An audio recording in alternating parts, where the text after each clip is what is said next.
Salve, salve a luz, salve os guardiões da luz, seja bem-vindo ao Cris por Cris Mendes, seja bem-vindo a mais um vídeo desse canal. E no vídeo de hoje nós vamos falar sobre a numerologia de Bruno Covas e de Mário Covas. Nós vamos comparar avô e neto, vamos entender a relação kármica entre eles.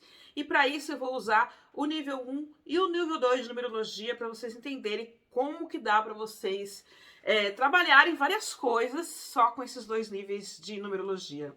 Antes de começar, vou pedir para você se inscrever aqui no canal, apertar o sininho e participar do nosso grupo do Telegram. O Telegram tá lá, Cris por Cris Mendes. Também tem os grupos de WhatsApp. E se tiver alguma dúvida, alguma dificuldade de encontrar, é só me chamar no WhatsApp 119 8513 0477 98513-0477. Também quero falar que já está à venda o e-book do Arcanjo Gabriel. Elemento água, falando de fluidez, falando sobre prosperidade. Nós já temos o e-book de Arcanjo Miguel, falando sobre limpeza espiritual e limpeza energética. O do Arcanjo Uriel, falando sobre superação e sobre obstáculos, né? Superar obstáculos, reestruturação. Me engasguei. E agora do Arcanjo Gabriel trabalhando toda essa questão emocional, de fluidez, para você encontrar, né, a pessoa que você quer, para você conseguir encontrar o caminho para você fluir com tranquilidade. Bom, vamos lá, sem mais delongas, falar sobre Bruno e Mário Covas. Bruno Covas morre agora no dia 16/5/2021 e o avô dele morreu no dia 6/3/2001. E ambos morrem com câncer. O câncer do Bruno Covas na parte do esôfago e o câncer do Mário Covas começa na bexiga. Né? Então, os dois têm a mesma causa morte, vamos dizer assim, de forma geral. Bruno Covas morre dentro do seu karma? Não morre dentro do karma. O Mário Covas morre dentro do karma? Não, porque Mário Covas não tinha karma. Então, ele era uma pessoa que estava na encarnação 20. Bruno Covas também estava na encarnação 20, só que ele tem um karma. Os dois, eles não são almas gêmeas, mas eles são o que a gente considera como irmãos dentro do karma. Porque eles têm a mesma encarnação, mas eles não têm o mesmo karma. Então, eles estão ali no mesmo patamar, né, de espiritualidade, ali no mesmo ponto espiritual. Então, os dois comungavam das mesmas questões. Os dois tinham o mesmo caminho de vida. Os dois tinham um caminho 20.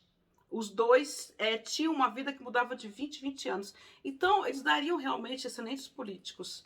Porque o 20, que é a carta do julgamento, que fala sobre essa coisa da sentença, né? Fala essa coisa sobre olhar uma questão e procurar uma imparcialidade para você poder dar a sentença. Né? E a política, a justiça, ela tem essa função de olhar, não de uma forma emocional para a questão, mas para a raiz do problema. Então, os dois tinham as mesmas questões. O que modificava? Bruno, ele tinha um RVA 18 que fala sobre uma questão profundamente emocional. Sobre uma pessoa que passa por várias situações de traição, passa por várias situações de dificuldade de lidar com pessoas, de lidar com energia.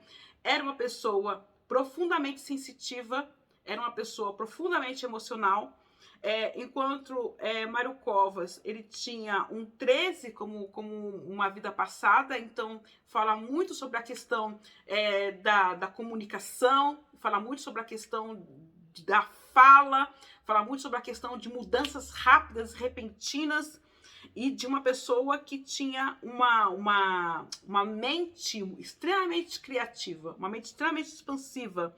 Ele era uma pessoa que lidava bem com todo mundo, porque ele era um 21, e tinha um 4, né, que falava também sobre a questão do poder, né, de exercer o poder. Os dois, tanto o neto como avô, nascem no mês 4. Então, os dois têm uma voz de comando, né? Os dois têm ali uma ligação muito forte com esta linha de trabalhar ao público, de trabalhar com pessoas, de trabalhar as histórias.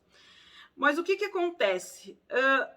O Mário Covas, ele tem uma força de desafio 16. Então, ele tem um trabalho, né? Ele tem que fazer um trabalho de desapego. Ele tem que fazer um trabalho de soltura. Mas ele não consegue fazer esse trabalho de soltura. Por que eu falo que ele não consegue fazer esse trabalho de soltura? Porque o 16, quando ele está mal trabalhado, quando ele vai invadir a nossa questão de saúde, ele pode causar doenças corrosivas, e uma dessas doenças é o próprio câncer. Então, ele não tem karma, mas ele morre dentro, digamos assim, dentro da numerologia dele mesmo.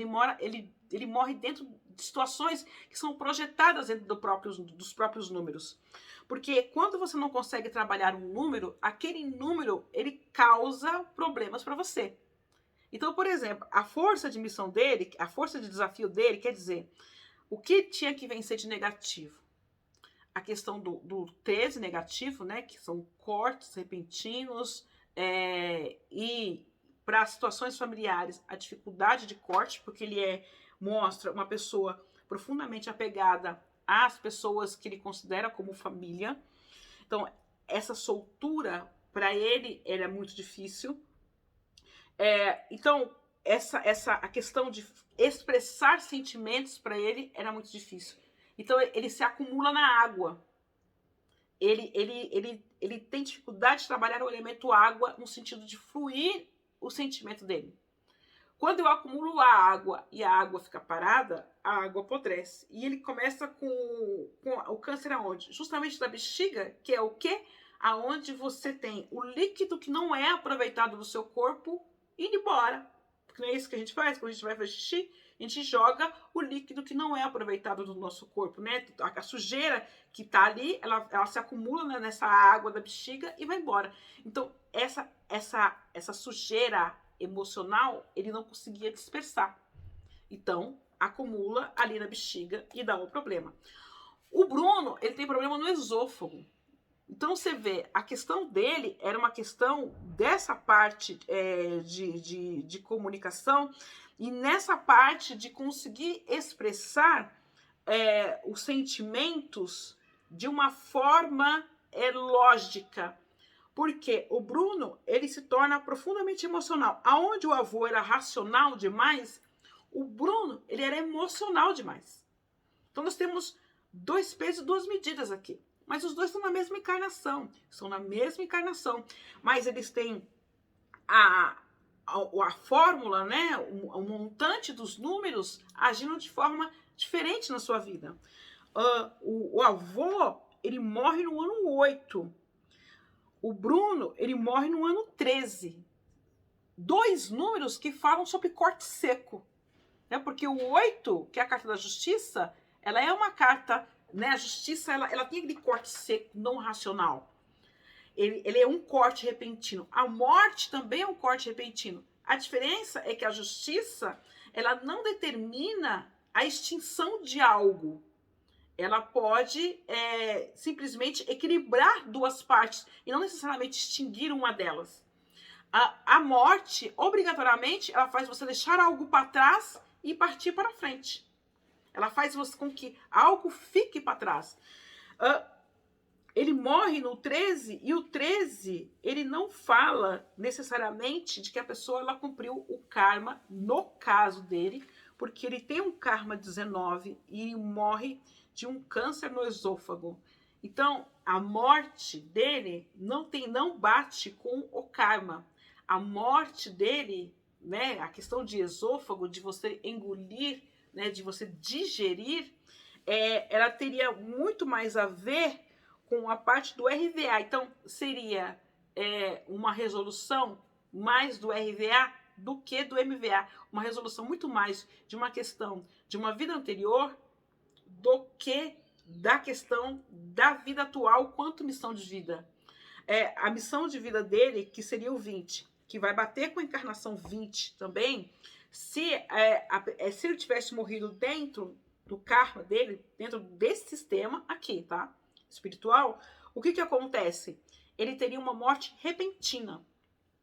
Ele teria, por exemplo, um derrame, ele teria, por exemplo, um ataque cardíaco, ele não teria, por exemplo, a falência dos órgãos, né? Ele não teria essa extensão toda dentro de uma internação tão longa, dentro de uma peleja tão longa.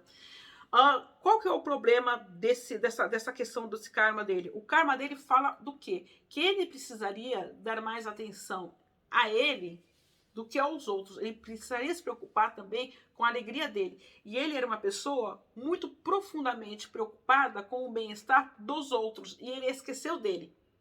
Então, a energia dele vai se esvaindo. Ele morre no auge do karma, no auge da liberação de karma, o que não é uma determinação de que ele cumpriu o karma. Ele morre no momento aonde ele dá o 13, que dá esse corte, e esse 13, ele fala que ele estava no momento 19. Então, ele estava no momento onde ele estava liberando o karma, mas não era exatamente o momento do desencarne dele. Ele desencarna, aqui, se eu for olhar, ainda antes do tempo.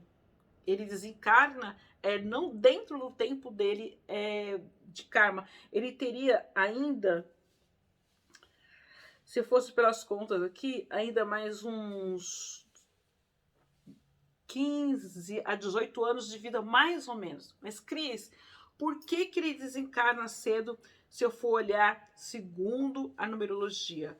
Porque existia uma preocupação excessiva com as questões de fora e pouco com as questões de dentro. Ele começa a se preocupar com as questões internas, né, mais das pessoas, quando surge a doença. É que ele acordou para poder vivenciar. Mas mesmo assim, ele ainda se voltou mais para fora do que para dentro. Mas, Cris, a proposta dele não era viver para as pessoas, não era viver para o povo, sim, mas ele foi dar o foda-se bem depois. Bem depois que ele foi dar o foda-se, que ele falou assim, pera só, eu preciso parar e preciso olhar mais para a minha família, preciso olhar mais para as pessoas que estão próximas a mim, eu preciso olhar mais para aquilo que me traz alegria. Mas o corpo físico já estava deficiente e não dava tempo do corpo físico se recuperar. Cris, se ele tivesse despertado antes, ele poderia, de repente, ter vivido mais ou ter convivido com essa doença e ela não ter sido tão agressiva? Poderia. Cris, se ele tivesse voltado mais para o lado espiritual, porque ele tem 18 dentro da numerologia, isso poderia ser remediado, isso poderia ter se tornado, de repente, até um câncer, poderia ter se tornado, de repente, uma grande infecção aqui no do esôfago dele, e na cirurgia isso poderia até ter trazido algumas consequências, mas, de repente, poderia ter adiado a questão da morte. Aqui, eu não tinha feito o cálculo dele antes, né? Fui fazer o cálculo dele depois que ele morreu, na verdade. Eu tinha me preocupado mais com outras questões, né, de olhar. Então, o que acontece? Dentro da numerologia, ele não morre dentro do karma. Dentro da numerologia, ele e o avô são irmãos. Dentro da numerologia, essa questão de câncer, essa questão de empurrar as coisas, de engolir as coisas, já está no âmbito familiar. Dentro da numerologia, a família, ela é uma família que fala sobre ações de liderança. Então, seja dentro de uma política, seja dentro de uma empresa, é o tipo de configuração familiar que sempre vai levar numa questão de liderança. Outra coisa, o avô também morre dentro do Ilka.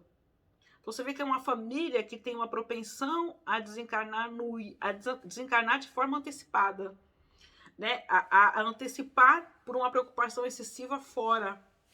Então, temos que olhar que quando nós cumprimos a encarnação ela tem muito a ver também com aquilo que nos traz prazer, mas sem esquecer aqueles que estão próximos a nós, né? As nossas ligações mais fortes. E quando a gente fala de família, não estou falando só de pai, mãe, irmão, tio. Estou falando também de amigos, de começar a buscar também a equilibrar a parte de trabalho com a parte de lazer.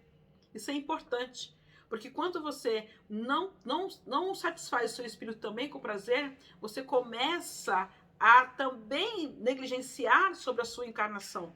A encarnação, ela não é só para trabalho, mas ela também é feita para que você admire a criação, admire a vida, para que você faça também um momento de contemplação. O 20, a encarnação 20, ela precisa ter esse momento de contemplação, sabe? De parar e analisar, porque o próprio 20 fala sobre análise, de parar e analisar, de parar e contemplar as coisas. Porque se você não faz isso, você começa a virar canto de rio, acumular água, acumular sujeira, e essa sujeira, inevitavelmente, vai apodrecer o corpo físico. Tá bom, crianças? Espero que vocês tenham gostado. Deixem aqui embaixo o comentário sobre o vídeo. Abençoados sejamos todos e que nós fiquemos na luz. E lembre-se sempre, um dia a mais no espírito, um dia a menos na carne. Importante nós ver tempo com quem compartilhar. Preste atenção em como que você está contemplando a sua vida. Beijos, até o próximo vídeo e tchau.